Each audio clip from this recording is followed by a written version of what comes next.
جو قرآن پڑھتا ہے اور پڑھاتا ہے. ٹھیک ہے، جس نے قرآن پڑھا اس کو بھی ثواب، جس نے پڑھایا اس کو بھی ثواب. آپ یہ نہ سمجھیں کہ الف لام میم ایک لفظ ہے، یہ 3 لفظ اور 30 نیکیاں، یعنی کہ 10 نے ایک لفظ قرآن پاک کا پڑھے تو 10 نیکیاں ملتی ہیں نا، تو یہاں پر 30 نیکیاں ملتی ہیں.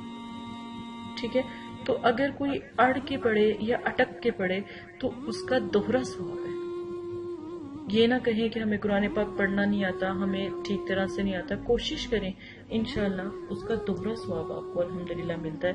ایک دفعہ یہ ضرور جو ہے احادیث لوگوں تک پہنچائیں تاکہ جو لوگ قرآن نہیں پڑھ سکتے یا قرآن پڑھتے ہوئے انہیں پریشانی ہوتی ہے یا کوئی مسئلہ ہوتا ہے تو ضرور ان کی جو پریشانی ختم ہوگی. آج جو میں آپ کو وظیفہ بتانے لگی ہوں بہت پیارا ہے. آپ یقین مانیں کہ کتنی بھی پریشانی ہو، تکلیف ہے، دکھ ہے، کوئی بھی مسئلہ ہے، کوئی پریشانی ہے، یہ وظیفہ ضرور کریں. انشاءاللہ آپ کے جتنا بھی مسئلہ، جتنی بھی پریشانی ہے وہ سب ختم ہو جائے گی. 3 دن میں آپ کی ہر حاجت، ہر مشکل، ہر پریشانی آپ کی حل ہو جائے گی. آپ یقین مانیں کہ یہ وظیفہ آپ کرتے چلے جائیں اور آپ کی مشکل آسان ہو جائے. چھوٹا سا وظیفہ ہے، کوئی اس میں آپ کو میں نفل نہیں کہوں گی، کوئی میں آپ کو اس کو یہ نہیں کہوں گی کہ آپ کوئی سجدے میں جا کر کوئی دعا کریں. صرف بیٹھے ہیں بیٹھے کر لیں، لیٹے ہیں لیٹ کے کر لیں، جس طرح آپ کو مناسب لگتا ہے یہ وظیفہ کریں.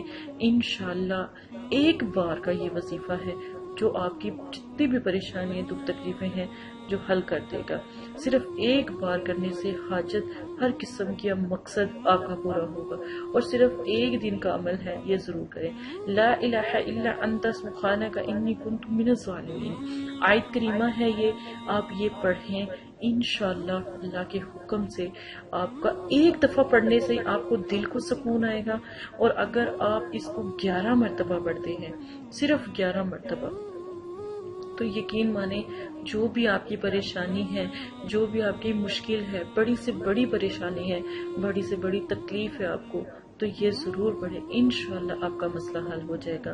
کوئی پریشان حال ہے، کوئی بیمار ہے، جو کہتا ہے کہ قرض کی تنگی ہے، جو کہتا ہے رزق کی تنگی ہے، رزق نہیں آتا، آپ کے گھر میں کسی قسم کی پریشانی ہے، کاروبار بندش ہے، کسی قسم کا مسئلہ ہے، یہ جو ہے وظیفہ لازم کریں.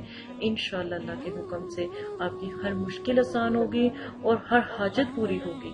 اور انشاءاللہ یہ وظیفہ آپ کسی بھی ٹائم، کسی بھی حاجت کے وقت آپ کر سکتے ہیں. یقین مانیں کہ اگر ایک پہلے دن یہ وظیفہ کرتے ہیں تو اگر آپ کی حاجت بڑی ہے تو پھر دوسرے دن بھی کریں، تیسرے دن انشاءاللہ آپ کی دعا بھی نہیں پوری ہوگی اور آپ کا مسئلہ حل ہو جائے گا. ایک دفعہ ضرور آزمائیں، ایک بار اپنی اس بہن کے کہنے پہ ضرور آزمائیں. اسی کے ساتھ اجازت دیں، اپنا خیال رکھیے گا. اگر کوئی مسئلہ ہے، پریشانی ہے تو اپنی بہن سے شیئر کر سکتے ہیں اور انشاءاللہ آپ کی بہن یہ ضرور آپ کی مدد کرے گی.